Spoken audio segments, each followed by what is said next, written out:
J'ai créé il y a 1 an les éditions La Plume et le Parchemin. Donc je publie mes textes, mais aussi des textes d'autres auteurs d'ici et d'ailleurs. Et je fais aussi des ateliers en fait pour les plus jeunes.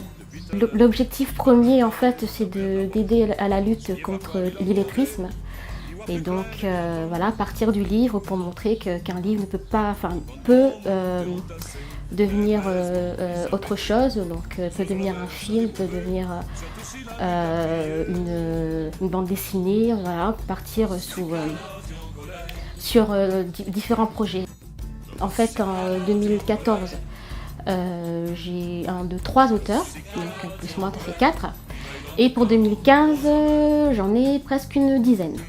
Donc voilà, il y a un catalogue qui promet d'être quand même assez riche. Alors en fait, les gens m'envoient leurs textes que j'envoie à mon comité, donc qui va le lire et ensuite remplir une fiche pour me dire quels sont les points forts, quels sont les points faibles.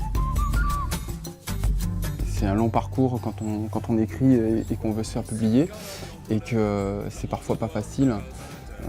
Il y a souvent quelques déboires à essuyer avant de pouvoir y parvenir et puis au final j'ai trouvé la maison d'édition localement et j'ai décidé de faire confiance à Marie Daniel pour ça.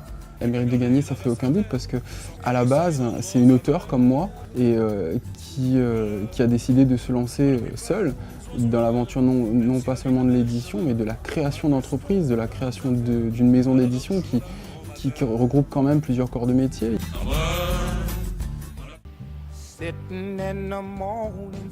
Moi, ça fait 8 ans que j'écris. Malheureusement, pour mes premiers livres, les éditeurs ne m'ont pas vraiment suivi. En fait, aucune pub, aucun suivi. J'ai été laissée vraiment toute seule. Donc j'ai dû tout faire toute seule. Et j'ai rencontré d'autres auteurs en fait, qui étaient ensuite dans le même cas. Et là, je me suis dit, si je peux tout faire moi-même, alors autant créer voilà, une structure fiable en fait, pour ces jeunes gens-là. La personne avec qui je fais ma vie m'encourage, me suit. En fait, il y a un temps pour tout. J'ai un temps pour travailler, j'ai un temps pour être en famille, tout simplement. Ça faisait un peu peur au début, comme pour toute société, j'imagine. Mais au final, l'idée d'emmener le monde fantastique à La Réunion, franchement, c'est plutôt une superbe idée. Principalement, vu que c'est un projet, on va dire, hors du commun à La Réunion déjà. Donc juste pour ça, ça change. Donc je pense que pour ça, elle mérite de gagner. Ouais. Elle est à fond dedans, tous les jours, non-stop. Donc ouais, elle mérite. Ce que ça représente pour moi, en fait, ce challenge, déjà c'est un défi. Et puis j'espère vraiment que ça m'aidera à montrer aux gens que voilà, ici sur l'île, on est capable de faire ce genre de choses, on est capable d'aller plus loin. Et j'aimerais pouvoir exporter ce que je fais. Donc pour moi, j'aimerais que ce soit un tremplin en fait.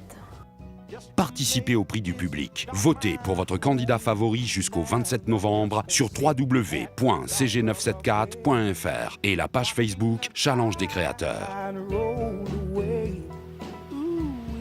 Sitting on a darker